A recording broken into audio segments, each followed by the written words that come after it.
Dead by Daylight has 37 killers in its roster, each one having a unique power, and some are just naturally going to be better than others.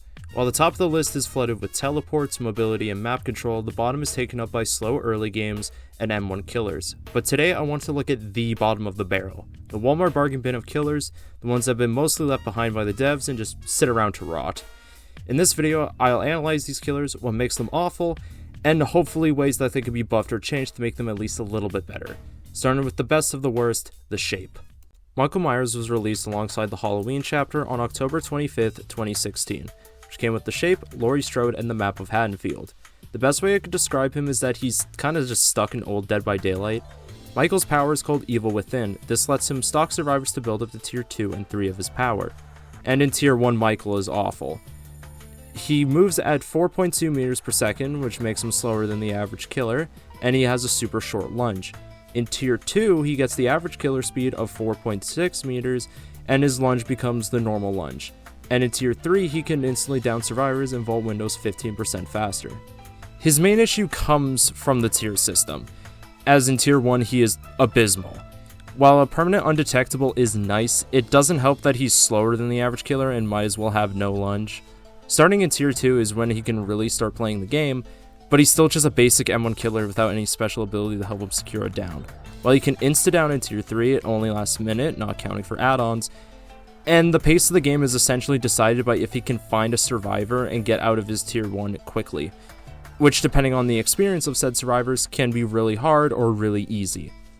His positives come from the little buffs he gets in tiers 2 and 3. The 60 meter terror radius in tier 2 is actually pretty nice, especially when paired with monitor and abuse from the doctor and the Dead Rabbit add-on. And the 15% faster vault in tier 3 helps him in chase, especially when combined with bamboozle, superior anatomy, dark arrogance, and fire up from the respective killers. However, his true saving grace are his add-ons. The various add-ons, which increase his stock gain, allowing him to go into tier 3 more often, the previously mentioned Dead Rabbit for a smaller terror radius, and Iridescent Tuft of Hair for infinite tier 3 at the cost of taking it longer to tier up. He has one special add-on, the Tombstone piece. This add-on gives Michael the ability to Moria survivor in tier 3 regardless of hook stage. This is obviously very strong, as he can instantly turn the game into a 3v1, with survivors having no way of telling if he has it or not. Now, how would I buff Myers? First of all, I think reversing how his stock works would be better. Currently, you gain more stock closer you are to the survivor, which makes no sense from both a gameplay and lore standpoint. This forces him to a weird situation where you have to get up close to the survivor to stalk them. And while you're at it, let him stalk from as far as he wants, but limit the stock gain to 40 meters, and anything beyond that he would just gain the same as if he was 40 meters away. Secondly, removing the stock limit. It's such a weird limiter from the Havel Ghostface can just stalk survivors for as freely as he wants. Maybe make it so if he reaches the limit on somebody, stalking someone else, remove that maxed out survivor stock limit. Thirdly, an add-on rework. If you look at his patch history, more specifically his add-ons, barely anything has changed. Changing his Iridescence and Tombstone piece, as they aren't fun for the survivors to go against, and the add-ons that affect his movement speed while stalking, as they're useless and redundant. Now, if I'm going to put my tinfoil hat on for a second, I think the reason why Michael sucks and that he hasn't received any major balance changes is that behavior just doesn't know how to fix him. Michael's a fan favorite to play as and against, and he's arguably the most lore-accurate killer in the game. Behavior doesn't know how to change it without taking away what people love about him. And from the grandfather of slasher horror to DBD's golden boy, let's talk about the next killer, the Trapper. Trapper was the first killer added to Dead by Daylight, and is the game's mascot, and he has stayed at the bottom of the tier list for years. His power is called Bear Traps. Various bear traps will spawn on the map that he can pick up in place. This becomes his first issue, a very slow early game. He requires time to place traps on window vaults, pallets, loops, or in grass, and by the time he's finished, 3 gens are done. Swifts, Survive with Friends, also screw Trapper over, as someone can follow him and disable all of his traps, or just call them out. He's very map reliant, as certain maps like any of the Macmillan Estate maps are good for him. They have plenty of tall grass and bushes for him to place his traps in, but then there's maps like Eyrie of Crows, which is very white and has little to no grass. If a survivor steps in a trap far away from him, he has no way of getting to them quickly, unlike if a survivor tries to solve the box against Cenobite, you can just teleport to them and start chase immediately. Never mind the RNG factor tied to survivors escaping a trap, as they're given 6 attempts to escape. Also, for some reason, the map item can just reveal trap locations. His positives are actually pretty similar to Myers, his add-ons. Add-ons like Iridescent Bloody Coil, Iridescent Stone, Honing Stone, and Trapper Bag fix some of the smaller issues with him. Honing Stone downing injured survivors caught in traps, Trapper Bag giving him 3 instead of 2 traps. Similar to Myers, Trapper can play a very mean way with his add-ons and some perks with Basement Trapper. Using Makeshift Wrap and Honing Stone with some perks like Scourge, Hook Monsters, Shrine, and Agitation allows him to completely trap the basement and hold Hook survivors hostage. Now, how would I buff Trapper? Firstly, making Trapper's bear trap spawn logic better on larger maps. Having traps spawn closer to him can fix the issue with him being in dead zones or having to walk across the entire map to grab traps. Of course, this doesn't apply to most indoor maps and smaller maps in general. Secondly, adding some kind of penalty to stepping in a trap while injured. If an injured survivor steps in a trap, nothing happens if they escape. He needs the Honing Stone add-on to add some kind of threat in stepping in a trap while injured. Either making it cause the Deep Wound status effect, Mangled, or Hemorrhage, or another idea I had taken from a different game was Rainbow Six Siege with Frost's Welcome Mats. In Siege, stepping in a Frost mat makes you unable to run and leaves a trail of blood behind you for a bit. If you step in a trap while injured, you leave behind more pools of blood, cannot sprint or perform rush actions, and your grunts of pain are louder. Trapper for the most part I think is fine, just a few tweaks to his power is all he needs. Buffing him can be difficult as he's the first killer players are introduced to in the game's tutorial, and is sort of the mascot of the game. I don't think he needs some big overhaul to make his power more complex, just little changes to spawn logic and ironing out some weird design changes can go a long way for him. And now the worst killer in the game, the killer that has nothing going for him, nothing interesting to his power, the Nightmare. Alright, where do I begin? The Nightmare, or Freddy Krueger, was released with the Nightmare on Elm Street chapter on October 26, 2017, which came with the killer the Nightmare, the survivor Quentin Smith, and the map of Badham Preschool. His power is called Dream Demon. Freddy can put survivors to sleep by hitting them with his basic attack. They also fall asleep passively after 60 seconds. He can also place dream snares that act similar to Clown's pink bottles, and he can teleport to incompleted gens.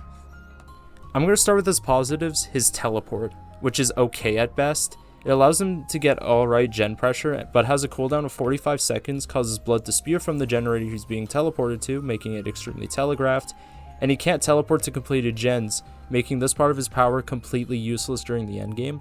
He also has a bit of stealth with quiet breathing, a short model, and awakes survivors suffering from Oblivious. And those are his positives, now the negatives. Dream snares are budget clown bottles. When placed, a survivor running into one will suffer from 15% hindered for 3 seconds. Compared to Clown's bottles, they cause the same amount of hindered for 2.5 seconds, but they can prevent survivors from fast vaulting, he can throw them anywhere, he gets more of them, it creates a cloud for 10 seconds, and shuts down loops more effectively. Freddy's snares can get stuck on objects, only work on asleep survivors, and there's really no satisfaction with them. You kind of just place them at a loop with no thought compared to Clown's bottles that require some kind of strategy to them. His add-ons are abysmal, ranging from okay to completely useless. His best add-on is Nancy's Masterpiece, which decreases the cooldown of his teleport for each asleep survivor.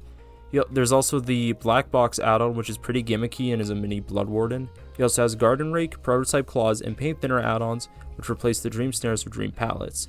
Dream Pallets are worse than snares, but fun to use. He has no mean way of playing him compared to Myers with Tombstone or Trapper with Basement Trapper. Notice anything with his power and add-ons? Most of them only work when survivors are asleep, which I'd argue is the worst part of his power. Survivors dictate how effective it is. Snares only hinder asleep survivors, the long cooldown of his teleport is decreased with every sleep survivor, Nancy's Masterpiece does the same. Black Box only blocks exit gates from asleep survivors. How can survivors wake up? Other survivors can wake each other up using alarm clocks, which also prevents them from falling asleep for 30 seconds and failing any kind of skill check. This makes his best add-ons not as effective against survivors that know what they're doing, and he does have add-ons to make skill check penalties more severe, but they're not enough to matter. The reason for his rework to what he is now had less to do with the power and more one specific build called Forever Freddy. With perks like Old Thanatophobia, Ruin, or Pop Goes the Weasel, Dying Light and Sloppy Butcher, Old Swing Chains plus Jump Rope, and the 50% penalty to repair speeds, and healing while asleep gave Freddy the ability to stall the game for an hour until the game forced the match to end and give the win to the killer. How do I buff Freddy? Give him both Dream Pallets and Snares. While the pallets are fun to use, the fact they require an add-on slot to use them hurts them a lot. Secondly, let him teleport to completed generators. This is the best part of his power, and it gets weakened with each gen completed. Maybe decrease the time it takes to teleport if it's a completed gen. This makes him a bit more of a threat during the endgame. To make him a little better in chase, give him back the ability to place snares over walls at loops to compete a bit with Clown's bottles. And finally, add-on rework. Changing the useless ones like jump rope and swing chains with new effects like adding more things to the dream world like fake generators, or have snares inflict status effects when tripped.